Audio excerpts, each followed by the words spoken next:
I've been in dogs since 1991. We breed dogs that we want to train. I was out here in western Nebraska riding Harleys and training dogs. I don't sugarcoat anything, and if you don't like it, tough.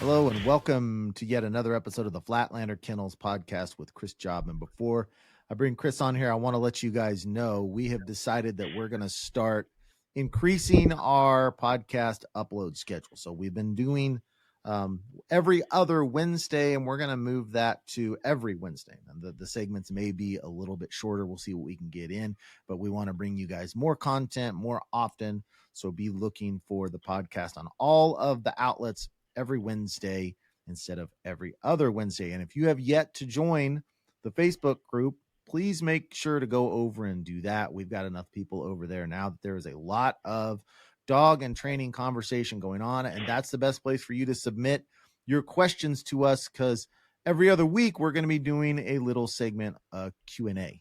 So we love to hit those user questions. So that's a great place to submit those as well. And if you like the podcast, it would really help us out for you to give us a review and a rating on whatever outlet that you are listening to the podcast on. So today, Chris just got back from the Grand, and that's what we're going to be discussing. So how's everything going today, Chris? Hi, Elliot. How are you, buddy? I'm doing good. This is the first time we've talked about the Grand a lot, but this is the first time that we've actually caught you like right after the event. So I'm excited to hear you talk about it. Me too. This is a weak moment for me, but yes, me too. But yeah, we were gone for 2 months, or I was gone for 2 months, and you know, the end of the trip, we went from Texas to Georgia and ran the Grand down there in Omaha, Georgia, and it's the Grand. We started with 14. We passed 5. I thought we would pass more than that, but you know, everything just kind of catches up to you. Points and dogs and judges and weather, and right. It was a typical Grand. It was tough. Do you go into those events? And I want to hear from getting down there, and as much as you want to tell about it, I think would be interesting for people as much or as little. But when you go in, do you go dog by dog in your mind and think, okay, this dog, like, all right, Flash, I know he's going to pass. This dog, I think maybe if things fall right. Do you do that, or are you just like, hey, let's just go see? Well, the first things first is even Flash, the Flashes of the world. And it's funny because we had this conversation at the Grand. There's no guarantee a dog's going to pass. I mean, even Flash, I'll never say, oh, he's going to pass. That never comes out of my mind. And it's funny, there's 2 different versions of dogs. You have the ones that are just starting out in the Grand, and now all the 14 dogs I took down there, every one of them is really, really nice. Every one of those dogs could have passed. There wasn't a weak link in the armor. I mean, they were all really good dogs. And our numbers were down because usually we took 20, 25. Now we're down to 14. And, just people just kind of get in and get out and that sort of thing. But of the 14 we took, every one of them had a chance to pass, or they wouldn't have gone. I don't take them just to take them. But you have the Flashes of the world. He passed this Grand, his 7th Grand pass on his 9th birthday. And you would never know he was 9, but he actually is. And some of these dogs, it's funny, we were talking about this down there, the more passes you get on them, there's a whole set of expectations and pressure to those dogs, right? They're supposed to pass. Right. So if they don't pass, then you have all the explaining, well, what's going on? Why didn't he pass? So now the pressure is building on you to pass, right? These dogs, the more you think the pressure would get less, but it doesn't. It gets more. The expectation. It gets more. Right. Yeah, you're expected to pass. Now, then you have the dogs that you're the first Grands, where a lot of times the owners are just happy going to the 3rd series and getting a series ribbon. But those first time or second time Grand dogs that are running, you hope to get a pass on those, and they're ready to go. So now you're just hoping, hey, let's have a good showing. Let's get as deep into the Grand as we possibly can. Let's see what happens, right? Because nobody likes to go out in the first series. But people are like, oh, my dog can't pass. He went out in the first series. it doesn't matter which series you went out on, because that could have been your hardest series of the 4. You just don't know. I mean, it could be the first or fourth or fifth. It doesn't really matter. They just went out. And then you have the dogs in the middle of the pack that maybe have one pass, or they're 1 for 3, 1 for 4, which is still not a bad deal. And, now the owners are chomping at the bit, and so am I, to get their grand titles. Yeah. And we had a couple of new grand titles. And then you have the young guns that are coming through the ranks, like Byron's dog and Pam's dog, Charlie, who is a 4-year-old female that just passed her 4th time already. Wow. Already. So now you have this up-and-coming stud, and they own Maverick too. So they own 2 dogs, Maverick and Charlie. Maverick's got 3 grand passes, and Charlie's got 4. It's their first 2 Labradors they've ever owned. Wow. I mean, it's only it's down insane. from here. It's insane. So now you have that whole pressure, because Byron's a very good friend of mine, a member of our club, and he goes to every grand, every national, a lot of weekend tests, and he lives in Florida. And so he's there every time, and he understands it. Maverick didn't pass this grand, and he was there to see it. He's like, man, what is he thinking? I said, I don't know. He's like, man, he needs to get it together. So he doesn't know. He blames the dog because that's the dog's fault. But then he gets to watch Charlie, who's got 4 grand passes now. So every dog has this different level of pressure to them. And hopefully you have some good owners and clients that understand, hey, it's the grand, things happen. So you gotta, like I always say, put your big girl panties on to run this thing. So I guess I've never thought about this aspect. For me, running, obviously I've never been to the grand. I'm running AKC right now. And my pressure and my nervousness is wanting to look competent to the people that are there. Don't go up and make a fool out of yourself. Don't do anything. Don't screw up in a way that the dog flunks because of me. And that's my pressure. So when you go to the grand, is the pressure on you more about expectations of the people around you and the owners, like living up to the hype kind of pressure, or is it the testing environment itself? No, I don't care. I don't care about the people around me and the hype and what they think about me and how I run my dogs. I've been doing it long enough, and hopefully I've gained enough respect in the dog world that people know that we're going to do our best, and the dogs are prepared. We're good handlers. Everything's going to, you do make a mistake here and there. A dog makes a mistake, but if you worry about what your peers are thinking, or that's just added pressure that you don't need to have. Mm-hmm. And here's the thing, Elliot, that a lot of amateurs don't realize. Is a lot of amateurs will train with us, and they're more nervous to train with us. That when they run the grand, I don't want to look really bad in front of the pros. We don't care. We don't care. We do not care. If we're worried about what you look like, then our priorities are way out of whack. Well, let me challenge you on that just a little bit, okay? Now, you obviously you don't consciously care, but anytime you watch someone perform, whether you like it or not, you're building in your mind your perception of that person. You may not be consciously doing it, but if you go up and some guy you've never seen goes up and he's got an amazing dog and you can tell that he really knows what he's doing, you may not consciously think of it, but you're still curbing your impression of that person. We're watching them and we're not judging them, but we're watching them and say, oh, that's a nice dog. Oh, he should have blown the whistle there. That was a mistake. But we'll never, if you go to the grand and you step to the line at the grand or the national or a national event, you obviously got a pretty damn nice dog. Right. And you obviously know what you're kind of doing. So it's more, we respect that more than anything. Right. And if a true amateur can get through that grand and be the last amateur, 1 or 2 amateurs standing in our entire flight, that's a hell of an amateur. I think we had 2 amateurs pass our flight. 2. But that's the norm. That's in our flight. That's typically 1 or 2 amateurs. Yeah. And they're all really good amateurs and they're really good dogs. Yeah. And that's just kind of how it goes. But we don't ever, sit there and judge an amateur or look down on them because maybe they made a mistake. Now, if they come up to and ask us, hey, what do you think we should do here? What do you think? We're going to help you. I will be more than happy. Hey, Chris, how are you going to pick this up? And I will help you 100%. But if you don't ask for help, I'm not going to.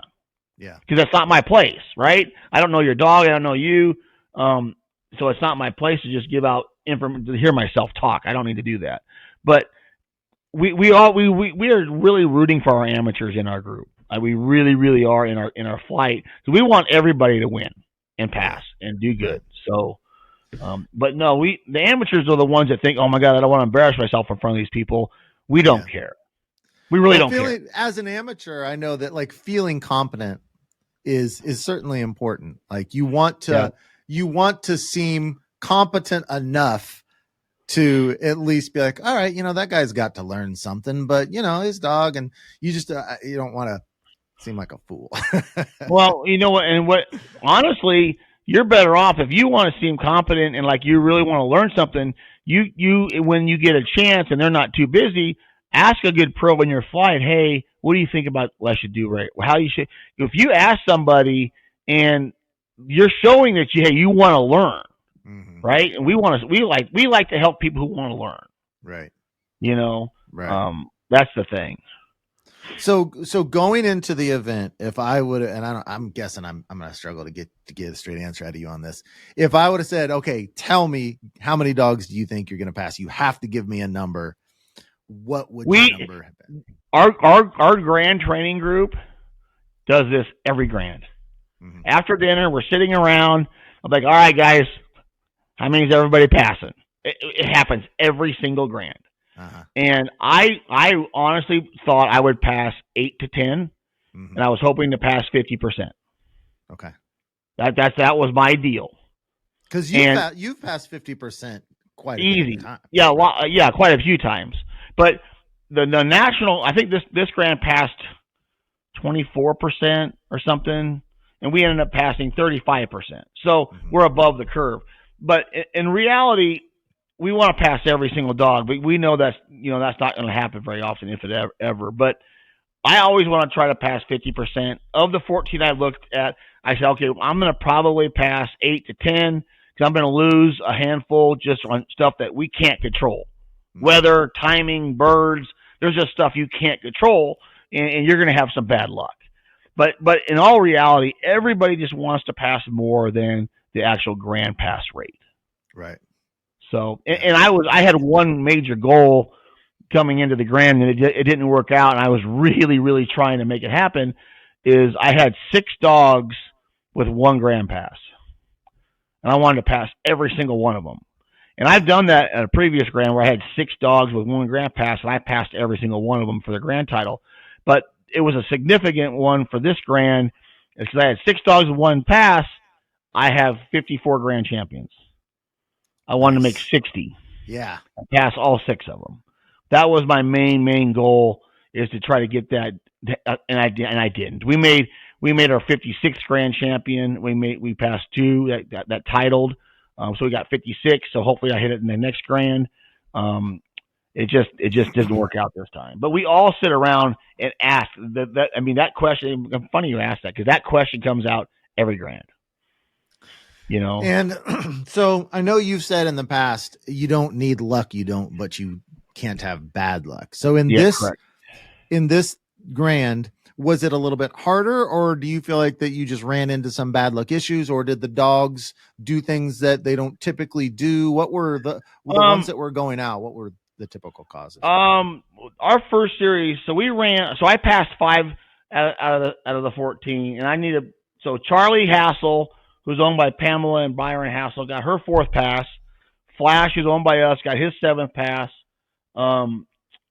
Peach, who's owned by Grant Hash, she got her first pass because she broke in the 5th in the fall, if you remember that. So she went through on 2s. Right, I saw that. Yeah, and then Louis, he got his grand title, he's a great dog. He's owned by Wendy Meyer, and that was my 55th grand champion. And then Ozzy, that's a good story about Ozzy. He's owned by Jason Thompson in Wyoming, and Ozzy became Wyoming's first Grand Hunter Retriever champion. Really? And Ozzy so Ozzy was built here all the way up into like running small cold blinds. Then Jason took him home and got his HRCH, a master hunter, and kind of built him from there. And then he comes back to run the national events. So now Ozzy comes back. So Ozzy got his grand title and a master national pass last fall with us. So he splits time between Jason and I. Jason's a really serious amateur and does a good job with Ozzy. And Ozzy was my 56th grand champion, which made Ozzy Wyoming's first grand hunting retriever champion. Oh, cool. So Is he part of that cool HRC group that was out there last year? Boomtown. He's okay, Boomtown's guy. Right. Yeah. And what's funny about Ozzy is, so this is kind of a feather I like to put in my cap. And so Flatlander Kennels has made, let me think about this. South Dakota's first Grand Hunter Retriever champion, Nebraska's first Grand Hunter Retriever champion, Wyoming's first Grand Hunter Retriever champion, Colorado's second Grand Hunter Retriever champion, and then keep going. Kansas's first Grand Hunter Retriever champion, New Mexico's first Grand Hunter Retriever champion. So that's 5 states that we've done the very first Grand Hunter Retriever champion in history. Right. And it's kind of fun to do, right? Yeah. And so then the flat coat. You had the flat coat. We had the first and only flat coat too.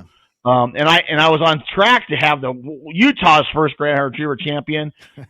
Mike Sanders' dog Pliny, he's a great dog. He's got 1 pass. I don't think they're going to run the Grand anymore, but was really hoping to get Utah's first Grand Hunter Retriever champion too. But it didn't work out that way. So yeah. So how were the dogs in leading up to? In the training week, how were they performing during that week? Did you see any concerns going in, or did you feel confident? They all ran great. I mean, they looked so good, and kind of how we do with the Grand. So here's how we always. And I know we're always kind of curious about this. We usually rent a house or 2 that comes to training grounds. We all drive to Omaha, and I started training on Monday. The Grand started on Saturday, and we all get together on Monday as a training group. We get, it looks like the Grand trucks and trailers in Georgia. You're in Georgia. In Georgia. Okay. In Georgia. 15 minutes from the Grand site. We had grounds and houses, and we pre-trained every single day as a group. Now, how many of the people were staying? Like everyone in the group was staying at those houses? Yes, our training group. That has to be fun. Our training camaraderie has to be awesome. We had 2 houses. We usually have 2 houses and grounds. And then we always usually meet at one house and we make dinner. And we all have dinner. So we don't like to go to restaurants and hotels. And we all have dinner at one house. We all eat dinner. We all give each other a bunch of crap. Everybody goes home, goes to bed, gets up at daylight, dawn, and starts again.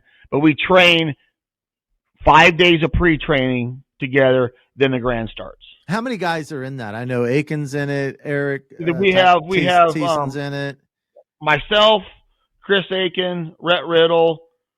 Myself, Chris Aiken, and Brett Copeland. Brett is Chris's assistant. Rhett Riddle, Eric Tizon, and Amber Everett is our amateur in the group who passed. It was funny. She passed. I forgot to tell you. So Amber's dog Linda is Georgie's sister. Okay. Got her second Grand pass. Oh, I did. I looked through the names. I didn't see her on there. I must have missed it because I was wondering why she didn't run. Yeah, she did. She got her second Grand pass. So awesome. She's here at the kennel now. We're going to run her in HRC to get her enough points. She has enough points for a Grand title. Mm-hmm. So she'll be our first puppy who will end up being have a Grand Retriever champion. She's already a Master Hunter, and she's already an MNH. Wow. So already at barely 5 years old. So she got her Grand title. And but yeah, that whole group, it's myself, Chris Aiken, Brett Copeland, Rhett Riddle, Eric Tizon, and Amber. There's 6 of us, and then we train every Grand together, every National together, and that's kind of our group that runs around. Mm-hmm. Man, that's got to be a fun. For me, that just seems like such a fun time. The pre-training is much more fun than the actual Grand. Mm-hmm. I mean, if you were a fly on the wall, you sat around and you listened to our conversations, it is mind-numbing. It's really, it's not even, I need to get down there with a video camera and put a video camera on that. No, I don't know about that. With your editing approval, I'll send you the clips. Yeah, like, cut this out, cut that out. It'll be beep, beep, beep, beep, beep, beep, beep. We'll have the G version, and then we'll have the R version. It's a fun group, and we're all really good friends. We all hunt. I mean, it's a good group. So you guys are you using actual birds? Are you using wingers? No, birds. So we bring everything down there. I brought 12 wingers. We brought frozen birds. A lot of times we'll bring a freezer to plug in for birds. I mean, it looks like a hunt test. Holy blinds, wingers, canopies, people sitting in chairs acting like judges, honors. I mean, it looks just like the Grand. Decoys, the whole 9 yards. So But it's a big environment, lots of dogs, lots of trucks and trailers, and so which is nice for the Grand because we do a Grand running order as well. Mm-hmm. So whoever you're running, you run in that order. So when you get to the Grand, a lot of times it's Chris Aikens on the working dog and I'm his honor dog. So we're all honoring, doing shooting for each other. And so when you run the Grand, it's just like training. Right. We all know when to shoot, when not to shoot, that sort of thing. Mm-hmm. But no, do you guys take turns figuring out the setups, or do you just sit down at night? Yeah, usually it's whoever wants to set up will. Then let's do this, let's do that, let's run a double, let's do. But yeah, usually it's like some person gets it set up, and then we tweak it a little bit, and then just go from there. Mm-hmm. And we usually don't try to do. It's where a lot of people make a mistake. They try to overtrain. Get down. Hey, let's run 4 setups a day, and let's really prepare. Well, you should have been doing that before you got there. We try to run one really good setup a day. But you got to understand something. We have 60 dogs. Yeah. But so it looks like day. a test. Yeah. We sun up to sundown, but we run one really, really good setup a day. And then if you have a dog that's struggling with blinds or something at the end of the day, you can take them off to the side, go run some extra blinds or repeat or do something like that. So if a dog is kind of struggling, are you guys close enough to just jump in and give advice, or do you stay quiet and wait for each other to ask? Because that's an interesting dynamic. We are so close to each other that if we see you make a mistake or somebody makes a mistake, we jump in your ass. So you just give them hell. It's ridiculous. It's like, why are you doing that? What are you doing? I mean, or we'll say, hey, fill me in. What are you thinking here? Because maybe you're thinking something that I'm not, that I'm missing something. We do that all the time. So how do you think you should do this? What's your flaw? We do it all the time. And it's not that we're not saying that you're not doing it right, because you are doing it right. Obviously, you're a good trainer, but maybe you're thinking something I'm completely different. I'm like, oh, yeah, that makes sense. Let me try that. You know what I mean? Yeah. So, yeah, we got into that conversation this year about repeating marks. And if a dog tries a backside of gun, whether you repeat the mark with a hand thrown or you give them a no here, you recall them and send them again. We did a lot of that this year. We're talking philosophy on why you would do that to certain things, and we do that all the time. And it's not that anybody's wrong or right. It's just different philosophies and looking at different ways. But I mean, honestly though, our training days consist of giving everybody hell.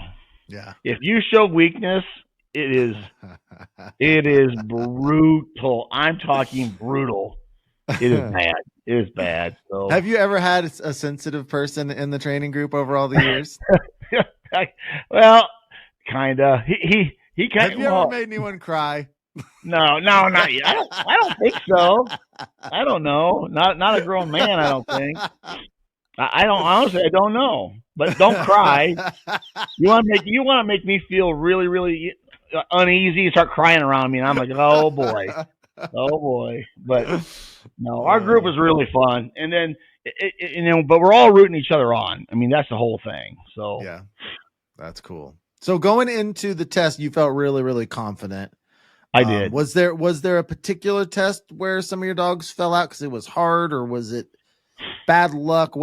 Where did you kind of start sensing that, man, some of these dogs I didn't think were going to drop off? I got hit pretty hard at Avery Water, which is our second test.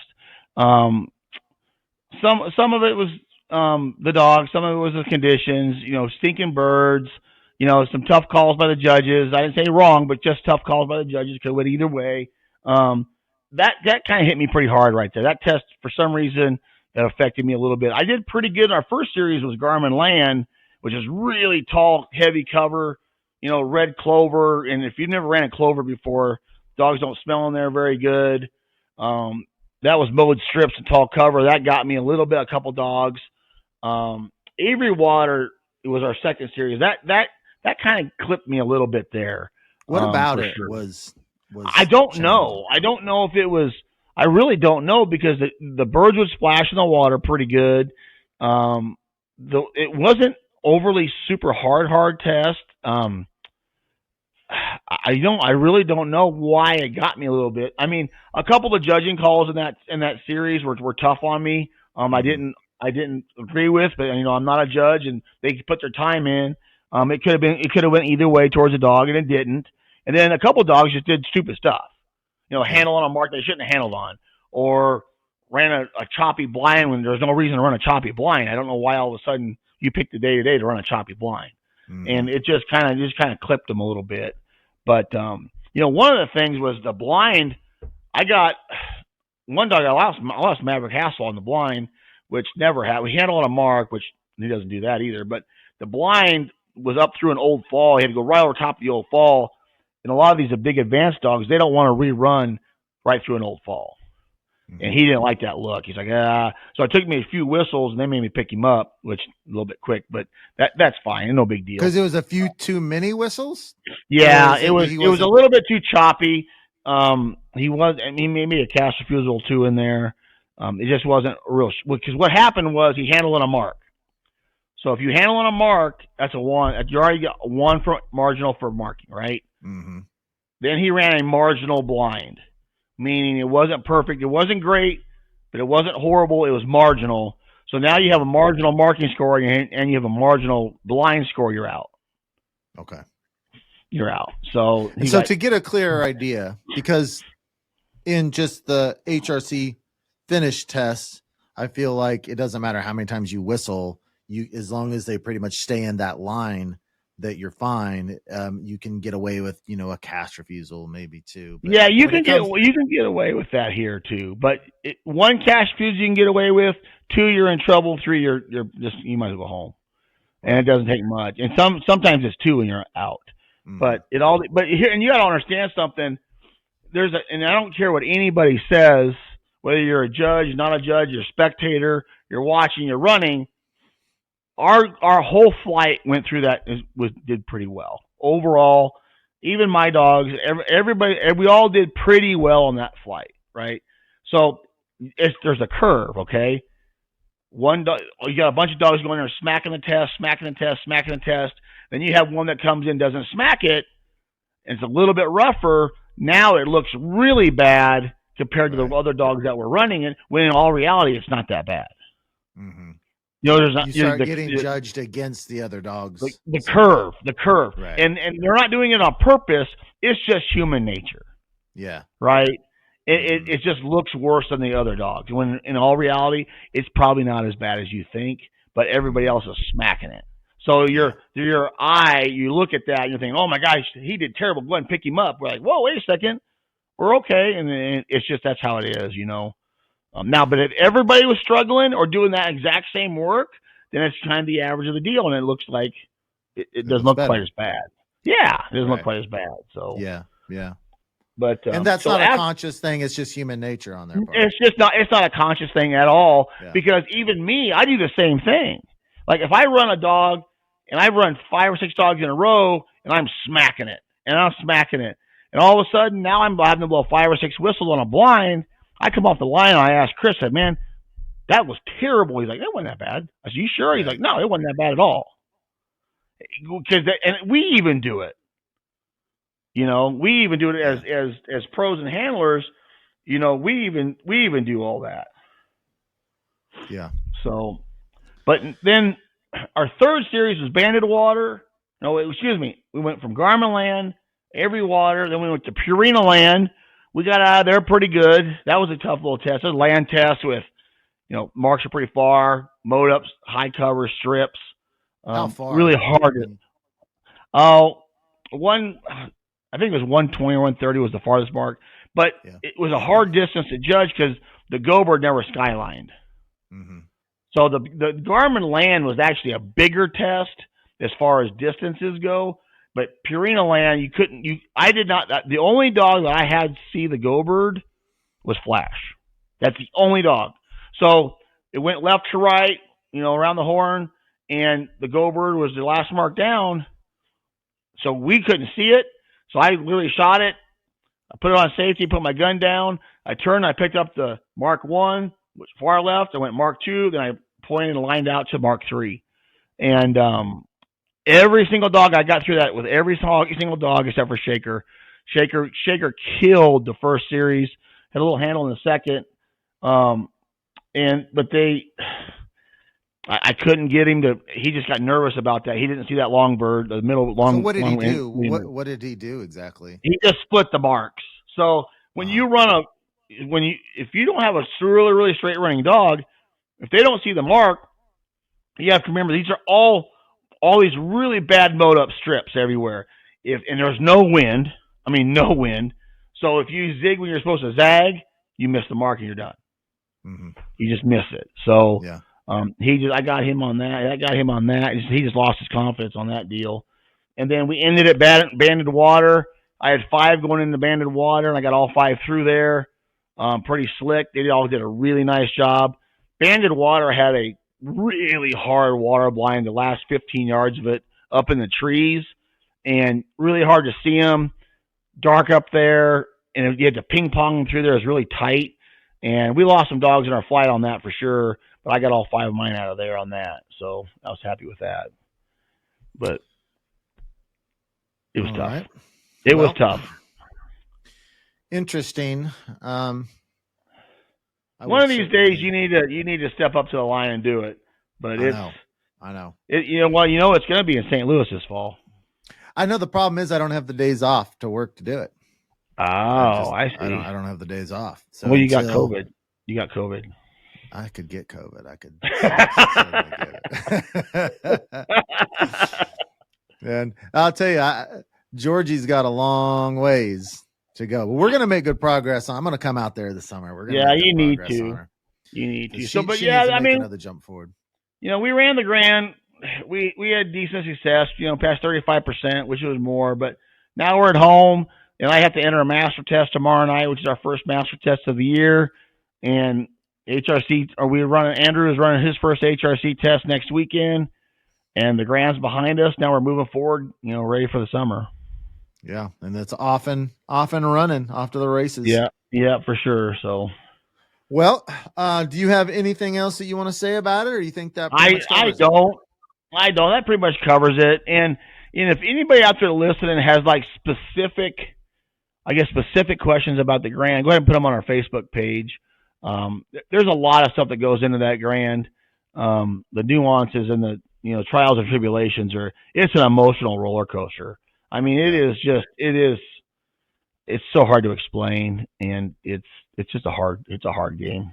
There was almost 1,000 dogs, wasn't there? I thought it was in the 900s when I looked at it. Yeah, it was 8. I think there was 8 something in it. But how do they get through 900 dogs? I'm going to tell you. I'm going to tell you that I run a Master National. I run the Grand both. I like both events. Tracy Stubbs and them guys at the Grand. And Tracy was in our flight this year, so he's the Grand Committee Chairman, and he's in our flight this year. He was a lot of fun. I've known Tracy a long time, and he's a cool dude.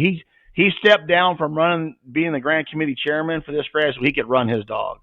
Nice. And he lost his dog in the 3rd series, which was a bummer, but he was a lot of fun to have in there. But the Grand, their organization, their structure on time, their time management is absolutely incredible. It is, because we had a huge thunderstorm come through on our first series, and we had rain delays, and the next day it poured. I mean, it poured on us for about a day and a half, and there was water everywhere and mud and people getting stuck and tractors. And I mean, we're thinking, there's no way we're going to finish in 5 days. We were done with the upland on the 5th day at 3 o'clock in the afternoon. Wow. The time management's incredible. How many do an different amazing set of job. tests do they have going to get through that over 900 dogs on that? They have first 10. day? They have 10 flights. All right, 10 flights. They have 10 flights spread out over. That's just spread amazing. out everywhere. That's crazy. And this Grand was held for the second time down here, and I'm sure we're going to go back before it's too long.